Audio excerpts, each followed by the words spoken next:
Olá, bem-vindos a mais uma análise aprofundada aqui com a gente. Hoje o papo é sobre uma história, assim, sensacional do automobilismo, lá de Indianápolis. Quem diria, né?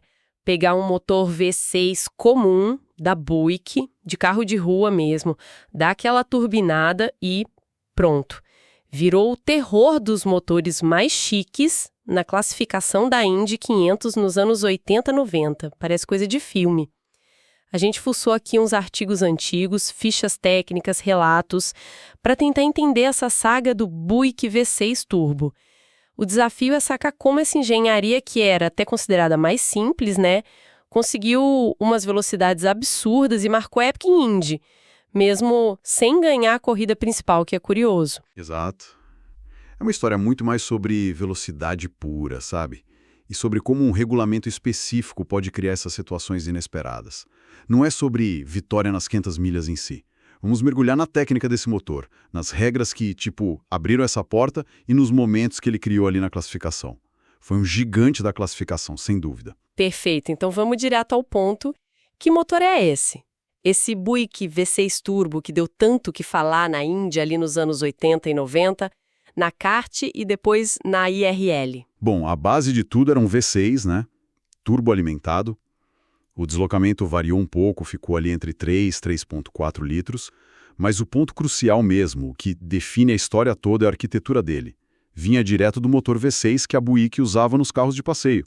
A gente está falando de um motor pushrod, OHV, né? Comando de válvulas no bloco, acionado por varetas, e só 2 válvulas por cilindro. Bem tradicional. Peraí, OHV, 2 válvulas. Isso soa quase antigo, né? Comparado com o que tinha na Indy na época, tipo os Ilmor Chevrolet, os Cosworth. Esses eram DOHC, duplo comando, 4 válvulas por cilindro. Tecnologia de ponta para girar alto, né? Exatamente. Era um contraste assim gritante. Os Ilmor, os Cosworth, eram motores de corrida puro sangue, projetados do zero para isso, com DOHC, 4 válvulas, que ajudam o motor a respirar melhor em alta rotação, gerar a potência de forma eficiente. E aí vinha o Buick, com essa origem mais de produção em massa, digamos. Parece uma escolha diferente, né? Por que levar um motor assim para Indy? Tinha alguma vantagem escondida? Era só mais barato ou tinha mais coisa? Tinha o pulo do gato. O regulamento, a USEC, que ainda mandava nas regras específicas da Indy 500, mesmo com a kart no resto, tinha uma regra para incentivar motores baseados em blocos de produção, os tais stock blocks. E a grande vantagem para esses motores, tipo Buick V6, era poder usar muito, mas muito mais pressão de turbo do que os motores DOHC feitos para corrida podiam usar. Ah, então a regra era a chave. Tipo uma brecha para turbinar um motor mais simples até não poder mais. Exatamente. Pensa assim, o design OHV, por ser mais robusto em algumas partes, menos peças móveis no cabeçote, aguentava mais desaforo, digamos, mas também não girava tão alto quanto um DOHC. Então, para compensar e buscar potência bruta, a aposta com o Buick foi usar essa pressão extra de turbo no limite. Era uma diferença grande, talvez 1,5 bar para o Buick contra 1,2 para os DOHC, dependendo da época. Isso era veneno puro na classificação. Entendi. A robustez ajudava a segurar a onda da potência extra que a regra permitia. E imagino que o custo inicial menor por vir da produção ajuda também, né? Para as equipes menores. Sim, com certeza era um fator. Para equipes com menos grana, ou mesmo as grandes querendo uma arma só para classificação, o Buick V6 era interessante. Custo-benefício bom para aquelas voltas rápidas do Pole Day. Era um jeito de peitar os gigantes sem gastar rios de dinheiro nos motores DOHC de ponta. Aliás, como curiosidade, a Buick já tinha aparecido em Indy antes, lá em 62, com os V8 de alumínio do Mickey Thompson. Mas foi esse V6 Turbo que marcou mesmo pela velocidade. E que marca! Essa combinação de motor stock block e turbo no talo transformou os carros nos foguetes na classificação. O apelido Qualifying Specials faz todo sentido. Total. Era impressionante de ver. Os números falam por si. Já em 85, o Pancho Carter mostrou o potencial. Cravou a pole com média de 212,583 mph. Um negócio absurdo para a época com aquele motor. E não parou aí, né? A coisa só acelerou. E como? Pulando para 91, o Gary Bettenhausen fez de novo. Botou o Lola Buick dele lá na frente. Mas o auge, o momento que virou lenda mesmo na Indy 500, foi em 92. Com o Roberto Guerreiro. Guerreiro. Lembro desse nome. Associado a velocidades malucas. O que ele fez exatamente? Imagina a cena. Indianápolis, maio de 92. Falar em 230 milhas por hora de média nas 4 voltas era tipo quase ficção científica, o limite. Aí veio Roberto Guerreiro, colombiano, no Lola T92000 com o V6 Buick preparado pela King Racing. Ele não só fez a pole, como pulverizou o recorde, média de 232,482 mph. Foi o primeiro a quebrar oficialmente essa barreira na classificação. O barulho foi enorme. O pessoal ficou de cara. Quebrar as 230 mph, com o motor vindo de carro de rua. Nossa, deve ter sido uma mistura de admiração com, sei lá, um pouco de raiva das equipes com motores puros. Sem dúvida. Mostrou a potência bruta que dava para tirar daquela combinação regra-motor. E essa capacidade de surpreender continuou.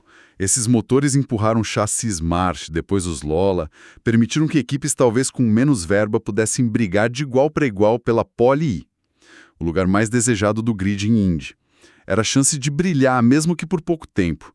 Isso continuou rolando. Mesmo em 96, já na divisão da IRL, a equipe Menard, com motores baseados no Buick, agora chamados Menard V6, seguia dominando a classificação. O Scott Brayton fez poles seguidas, quebrou recordes, mostrando a força daquele conceito focado na potência máxima para classificar. Infelizmente, teve a tragédia com Brayton aquele ano, né? Faleceu nos treinos depois de fazer a pole. Uma história com picos de glória e momentos muito tristes também. Mas, voltando à performance, esse domínio na classificação, poles, recordes, a agitação toda em maio. Ok, mas a Indy 500 são 500 milhas. O domingo é outra pegada. Como esses foguetes se viravam para durar 200 voltas? Pois é. Aí que a carruagem virava abóbora, digamos. Apesar de todo o brilho no sábado, o motor Buick V6 Turbo, em todas as suas versões, nunca ganhou as 500 milhas de Indianápolis. E mais, também não levou nenhum campeonato da Indy, nem kart, nem IRL. Nenhuma vitória na Indy 500. Depois de tanta pole e recorde, o que pegava... O mesmo motivo da vantagem na classificação virava o problema na corrida. A pressão altíssima do turbo. Forçar um motor de concepção mais simples, vindo da produção, a trabalhar naquele limite por 500 milhas, era pedir para quebrar. A confiabilidade era o ponto fraco. Era muito comum ver os carros de motor Buick abandonando. Motor quebrado, superaquecimento ou simplesmente perdendo muito rendimento, não aguentava o tranco. Era a receita clássica, potência explosiva que não se sustenta na distância. Tipo botar um velocista para correr uma maratona no mesmo ritmo do tiro de 100 metros. Não dá. Faz sentido. Então era uma aposta clara na classificação, talvez pelo prestígio, pelo marketing da pole em Indy, mesmo sabendo que ganhar no domingo era bem difícil. É uma interpretação válida. Uma pole em Indianápolis vale ouro, né? Para uma equipe menor ou para a própria Buick como marca, ter um nome ligado à velocidade máxima ali era uma publicidade e tanto. Era um risco calculado, talvez, sabiam das limitações, mas a glória da pole, a chance de liderar umas voltas, talvez compensasse o investimento e o sofrimento quase certo na corrida. E qual foi o mais perto que um carro de motor Buick chegou da vitória no domingo? Teve pódio? Algum resultado de destaque? O melhor resultado final na corrida foi um 3º lugar e foi com ninguém menos que Al Unser Sr., em 92. O mesmo ano da pole do Guerreiro. Ele estava num Lola Buick da Menard e fez uma corrida muito consistente, conseguiu esse pódio. Mostrou que num dia perfeito, com estratégia, gerenciando equipamento e com sorte, dava para chegar lá na frente. Outro desempenho legal foi o do Jim Crawford em 88. Ele estava num Lola Buick, andou bem, chegou a liderar 8 voltas e terminou em 6º. São lampejos, sabe? Mostram o potencial, mas reforçam como era difícil transformar aquela velocidade absurda de sábado em resistência para domingo. Era outra história. Então, pensando em tudo isso, qual é o legado do Buick V6 na Indy? Foi um fracasso por nunca ter vencido a corrida principal ou um sucesso por outros motivos? Como ele fica na história? Eu vejo como um capítulo único, fascinante mesmo, na história tão rica de Indianápolis. Ele representa muito a engenhosidade, sabe? A busca por explorar as regras, a criatividade para fazer diferente. Trouxe uma emoção danada para as classificações, criou aquelas histórias de Davi contra Golias pela pole. E, sejamos justos, ele ajudou a empurrar os limites de velocidade lá no Brickyard para um nível que ninguém imaginava na época. Interessante isso, como as regras, às vezes, sem querer, criam esses nichos e essas histórias paralelas na competição. Exatamente. O caso do Buick V6 é um exemplo perfeito de como o regulamento molda a inovação e a disputa. Mostrou que o motor vindo da rua, com as modificações certas e explorando uma brecha específica, podia não só competir, mas dominar um aspecto-chave do maior evento do automobilismo americano. Foi quase um testemunho daquela mentalidade meio hot rod, sabe? De tirar performance máxima de onde ninguém espera. Mesmo que não tenha levado à vitória final, deixou uma marca de velocidade pura. Ótima análise. Então, recapitulando rapidinho. O motor Buick V6 Turbo, vindo de carro de rua, OHV, usou uma regra da Indy 500 que permitia mais pressão no turbo para motores stock block. Isso fez dele uma máquina de classificação nos anos 80 e 90. Deu poles históricas para o Pancho Carter em 85, Gary Bettenhausen em 91 e, claro, Roberto Guerreiro em 92, o primeiro a passar das 230 milhas por hora de média em Indy. Só que essa força toda, num motor mais simples, cobrava o preço na confiabilidade para as 500 milhas. Resultado? Nenhuma vitória na corrida. O melhor foi um terceiro lugar do Al Unser Senior em 92. Perfeito. E essa história toda deixa uma reflexão bacana, né? O que define o sucesso no automobilismo? É só ganhar a corrida principal? O troféu, o anel? Ou será que momentos de domínio técnico absurdo numa área, tipo a classificação, quebrando recordes, deixando todo mundo de queixo caído, também tem seu valor histórico, sua glória própria, mesmo sem a vitória no domingo? O Buick V6 de Indy meio que força a gente a pensar sobre isso. Como a gente valoriza diferentes tipos de feitos, né? E o que fica na memória do esporte?